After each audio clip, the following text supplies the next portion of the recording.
कांग्रेस और बीजेपी का तो दोनों का ये दावा है कि उनके पास ही जो दलित वोट है वो गए हैं, लेकिन ये अंदाजा था कि कांग्रेस को लगभग 27% के आसपास मिल पाएंगे, बीजेपी को 22% के आसपास, यानी 50% दलित वोट ऐसा होगा जो या तो बीएसपी के पास जाएगा या दूसरी पार्टियों के पास जा सकता है। और वही स्थिति नजर भी आ रही है। अगर बीएसपी एक रिजर्व सीट से आगे चल रही है तो इसका मतलब है कि जो दलित मतदाता है जहां बहुसंख्यक में है उसका फायदा बीएसपी को मिल रहा है। और बीएसपी एक वक्त में हरियाणा में अच्छी खासी राजनीतिक साख रखती थी, शक्ति रखती थी। तो अगर बीएसपी 1-2 सीटों पे चली जाती है, इनेलो 3 से 4 पे चली जाती है, और अगर इसके अलावा जेजेपी की बात करें वो खाता खोल लेती है और खाता खुल जाता है आम आदमी पार्टी का, तो काफी हद तक इन छोटी पार्टियों से ही तय होगा कि किंग मेकर यानी चंडीगढ़ में हरियाणा विधानसभा में मुख्यमंत्री कुर्सी किसे मिलने वाली है। जी बिल्कुल। लेकिन राहुल, अगर लाडवा सीट की हम बात करें तो सीएम नायब सैनी लाडवा सीट से चुनाव लड़ रहे हैं। मार्जिन अगर मैं देख पा रही हूं तो महज 840 वोटों से नायब सैनी आगे चल रहे हैं। बहुत ही कड़ा मुकाबला यहां पर नजर आ रहा है, क्योंकि 840 वोट विधानसभा चुनाव में कुछ बहुत ज्यादा मायने नहीं रखता है, कभी भी फेरबदल हो सकता है। और नायब सैनी ने यह भी कहा है राहुल कि अगर पार्टी की हार होती है तो जिम्मेदारी वो खुद लेंगे, जबकि पिछले लंबे समय तक 9.5 साल तक मनोहर लाल खट्टर मुख्यमंत्री पद पे तैनात रहे, लेकिन अब जिम्मेदारी जो है वो नायब सैनी कह रहे हैं वो लेंगे, और बहुत ज्यादा मतों से वो आगे भी नहीं चल रहे।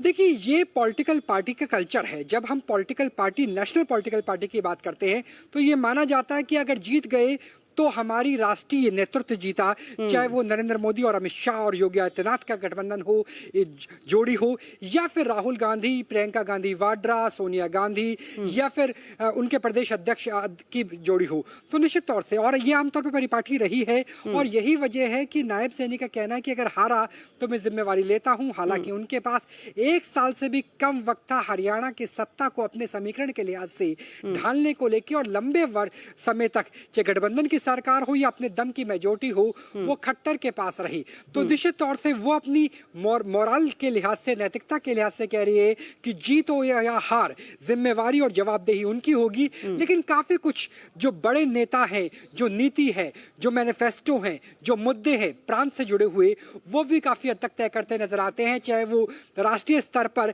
अग्निवीर की स्कीम हो या फिर राज्य के स्तर पर डेवलपमेंट और रोजगार जैसे मुद्दे। जी बिल्कुल राहुल, मुद्दों की आपने बात की है तो किसानों की भी बात कर लेते हैं। किसान लगातार, चाहे वो एमएसपी बढ़ाने का मुद्दा हो या फिर किसी और तरीके के मुद्दे, उसको लेकर जब किसान सरकार तक जाते हैं तो उनका यही कहना है कि उनकी सुनवाई नहीं होती है।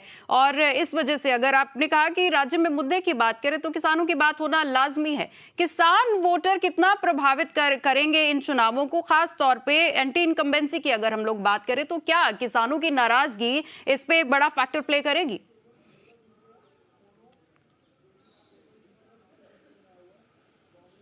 देखिए, एक वक्त था कि जब किसान काफी हद तक बीजेपी के साथ थे। किसान सम्मान निधि जो 2000 रुपए की शुरू की थी प्रधानमंत्री ने, उसकी 18वीं किस्त का भुगतान हो चुका है। उससे पहले जो गरीबों से जुड़ी हुई बात करेंगे, किसान और मजदूर, गरीबों से जुड़ी हुई बात करें तो यह भी कहा गया कि कोविड के बाद से लगातार मुफ्त राशन दिया जा रहा है, तो उसका बेनिफिट मिल रहा था। लेकिन अब 10 साल सब सरकार को हो जाए तो एंटी इनकम्बेंसी फैक्टर काम करती है, भले ही वो नायब सैनी की सरकार हो या नरेंद्र मोदी की सरकार। जो 2024 के नतीजे सामने आए कि एनडीए को बहुमत मिला है, लेकिन बीजेपी राहुल मैं रोकना चाहूंगी आपको यहाँ पर, आप बने रहिए हमारे साथ। कांग्रेस प्रवक्ता केवल ढींगरा हमारे साथ फोन लाइन पर हैं, उनके पास चलते हैं, उनसे बातचीत करते हैं। केवल ढींगरा जी, सबसे पहले तो आपका बहुत बहुत स्वागत है न्यूज स्टेट पंजाब हरियाणा हिमाचल पर। और रुझानों की अगर बात करें, सभी सीटों पर रुझान सामने आने लगे हैं। जहां शुरुआती रुझानों की बात करें, कांग्रेस बहुत तेजी से बढ़त बना रही थी, लेकिन अभी कांटे की टक्कर नजर आ रही है, क्या कहेंगे? जी देखिए, सवाल ये है, जिस तरह से एग्जिट पोल भी आ रहे थे उसमें भी आप एक तरह से अंतर देखें तो ये लग रहा था कि करीबन कोई 47 दे रहा है, कोई 50 दे रहा है, कोई 55 दे रहा है, तो करीबन हम उसके नजदीक है। और जहां तक कुछ बात ऊपर नीचे की होती है वो सेटल होने में करीबन 1-1.5 घंटा 2 घंटे लगते हैं। तो अभी तो 10 बजे है, तो करीबन आप ये देखेंगे 11:30-12 बजे के आसपास आपको इसमें थोड़ी सी चेंजेस नजर आएगी, और भाजपा जो है वो नीचे की तरफ जाती हुई दिखेगी और कांग्रेस जो है उसको ऊपर की तरफ आती हुई दिखेगी। क्योंकि आपने अगर लोकसभा का भी परिणाम देखा होगा तो उस समय भी कांग्रेस जो है वो 46 पे बढ़त बनाकर 5 सीटें जीती थी और 5 सीटें बीजेपी जीती थी उस समय। आज जो है हरियाणा का स्टेट का चुनाव है, लोकसभा का नहीं है। तो इसमें जो है जनता ये देखेगी कि किसने अच्छे काम किए। और जो पुराने हुड्डा साहब का कार्यकाल था उसमें जो है पर कैपिटा इनकम में हरियाणा नंबर 1 था। इस कार्यकाल में महंगाई में नंबर 1 था, बेरोजगारी में नंबर 1 था, और लॉ एंड ऑर्डर के समस्या में जो प्रॉब्लम थी, रोज गोलियां चल रही थी धनाधन, उसमें नंबर 1 था। तो मुझे ऐसा लगता है कि अभी ये आंकड़े सेटल होंगे। और जहां तक शहरी सीटों का संबंध है और रूरल सीटों का संबंध है, थोड़ा बहुत उसमें भी फर्क आएगा। जी बिल्कुल। केवल जी, आपने कहा कि हुड्डा जी के हरियाणा की तस्वीर आपने